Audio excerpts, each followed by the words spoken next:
On May 9, 1987, 13 Brownie Girl Scouts sat around the freshly planted Marcy the Marvelous tree, dreaming of a plan of how they could save the ozone layer.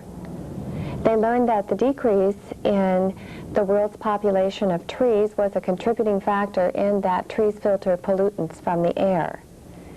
They also learned that trees make oxygen, buffer noise, smells, and wind, prevent soil erosion, create security, improve the view, and beautify, in addition to giving us cleaner air to breathe.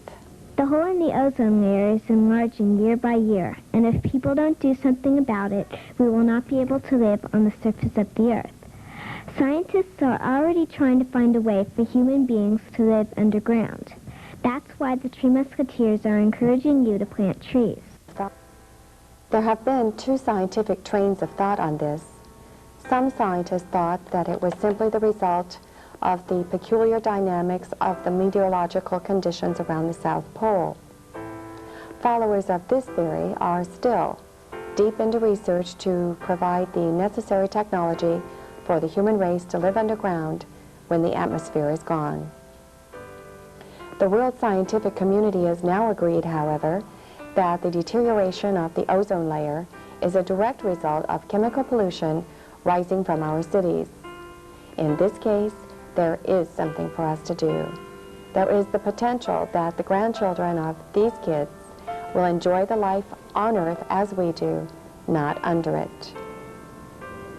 When the 1990 air quality standards were set for Los Angeles, the tree people said that they could be met simply by planting 1 million trees, not to discourage the curbing of pollution by all methods, but to make the point.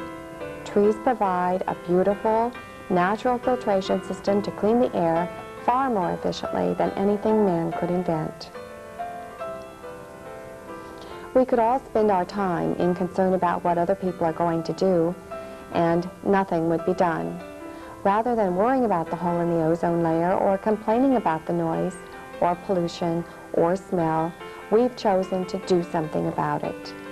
So these 13 8-year-old girls began the project by making a commitment to improve their surroundings. It has already gone from them to their 13 families, to 100 other kids and their families, to Cub Scouts, Boy Scouts, the entire community of El Segundo, to 5,000 Angeles Council Girl Scouts, to the attention of the County of Los Angeles, the State of California, the federal government through the EPA in Washington, D.C., the National Arbor Day Foundation, and now to you.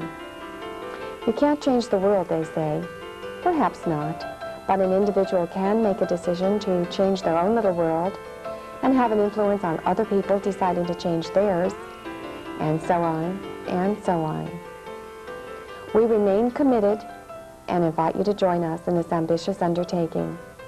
The world has begun to change. People all over the world watch us here in Southern California.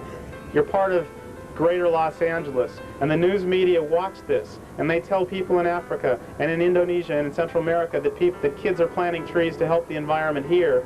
You've become models, and kids around the world see you and they want to plant trees too.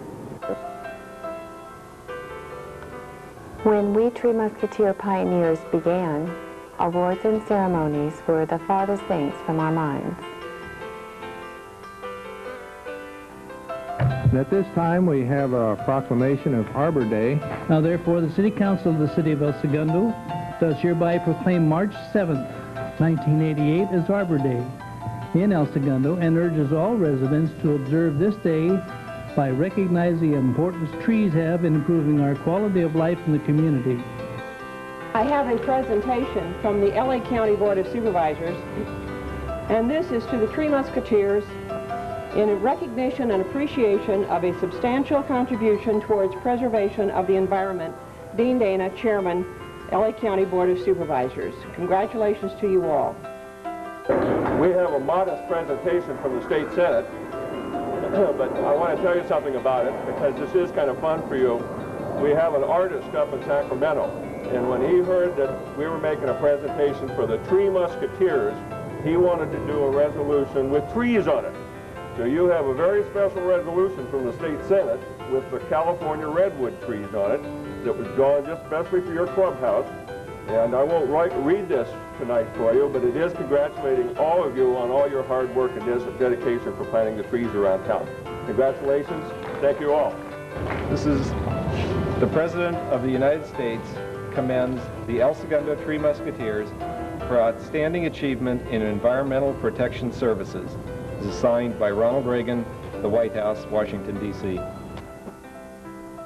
When he announced the winner of the EPA's National President's Environmental Youth Award, Regional Administrator Daniel McGovern said,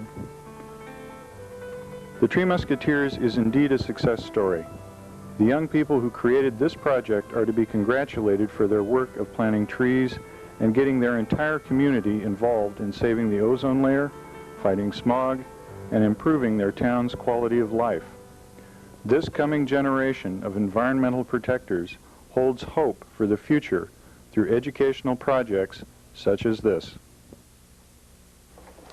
Our goals for this year are to gain support from neighboring entities, to hold El Segundo's second annual Arbor Day celebration, to plant many more trees, to circulate 4 more public education flyers, to produce a TV quiz show on community cable called Tree Stumpers for kids and by kids about the environment.